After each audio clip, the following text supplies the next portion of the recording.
Des émotions nous traversent depuis l'enfance. Elles pénètrent tout, se nichent au cœur de la matière et aussi de la lumière. Des pics de photons nous assaillent et nous enduisent d'une poussière d'or translucide, de vibrations que l'on nomme data. Ces informations ont pour origine le macrocosme et le microcosme, c'est en cela que nous baignons en permanence dans un océan d'énergie subtile sans même nous en apercevoir. Ainsi, le corps humain est comparable par de nombreux aspects à un temple énergétique cosmique.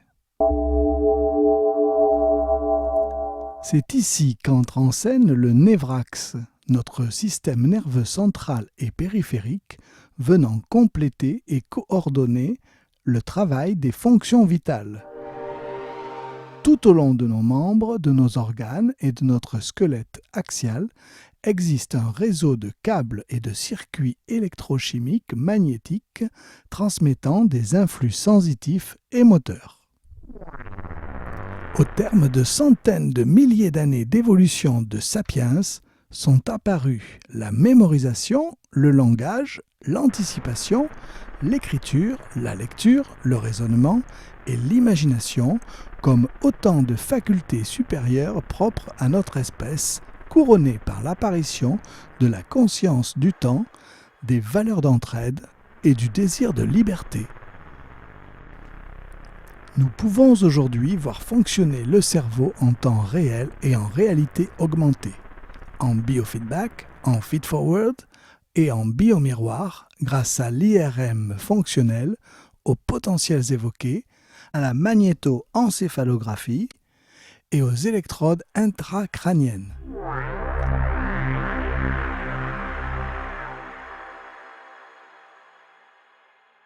Les interfaces machines et logiciels sont prometteuses au regard des effets thérapeutiques de tels entraînements. Mais les questions fusent au sujet de la pluralité des manifestations de la conscience. Est-elle personnelle ou globale?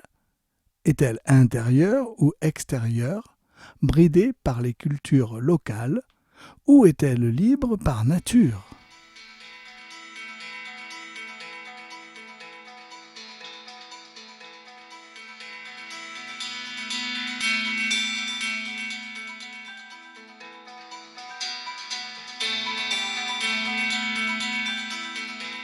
Citons le physicien germano-américain Henri Margenau dans son ouvrage « Le miracle de l'existence » paru en 1984.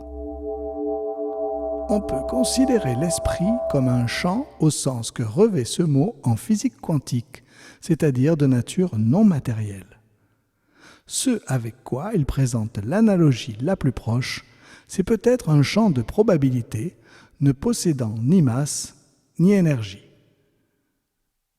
Et le prix Nobel de physique 1964, Sir John Eccles, de rajouter « Ce champ peut cependant, dans un microsite, causer une action qui a des effets, et c'est ainsi que les animaux que nous sommes devinrent conscients. » Cela nous ramène à la naissance de l'univers, il y a 13,7 milliards d'années, lorsque naquit ce qui nous constitue, à une période lointaine, très lointaine, que la cosmologie ne permet plus de décrire, mais que nous révèlent cependant les traditions au travers de poèmes et de chants de louanges.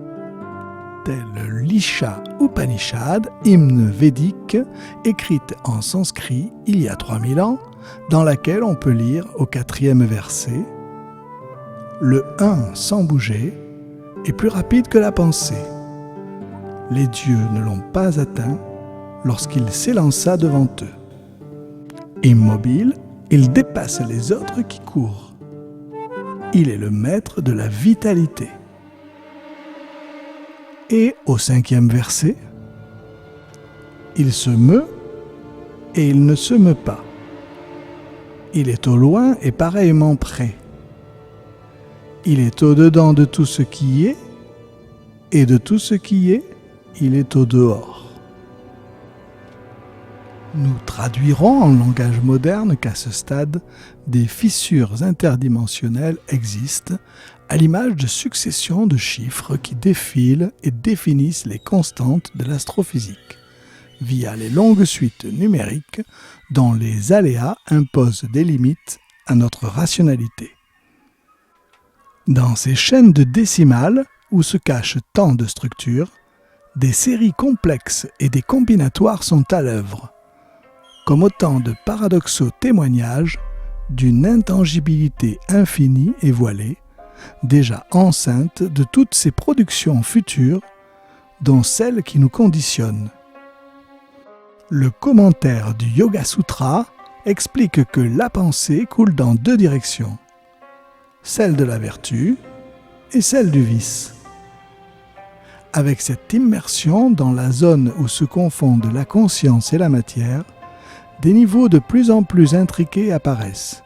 Ils sont eux-mêmes liés de façon ingénieuse à des plans englobants, enchâssés les uns dans les autres, chaque partie étant à la fois indépendante et reliée au tout, autonome et assignée à l'ensemble par de subtiles rétroactions.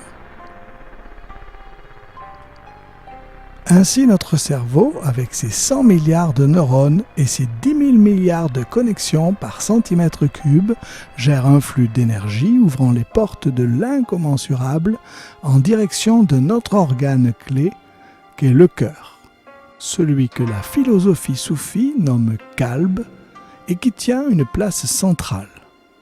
Nous remarquons ici que les 3 consonnes, en anagramme, correspondent au mot Kabbalah, désignant la science sacrée hébraïque.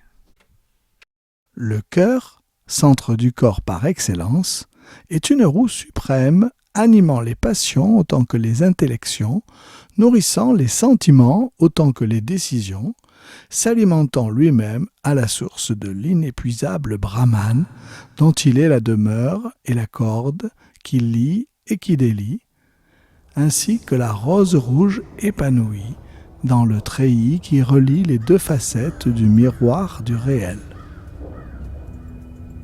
Qu'y a-t-il de plus fort que les liens du cœur, que les cordes du cœur qui nous tiennent et nous retiennent? Chaque être miroite une part infinie d'univers. Univers, un mot, singulier et pluriel.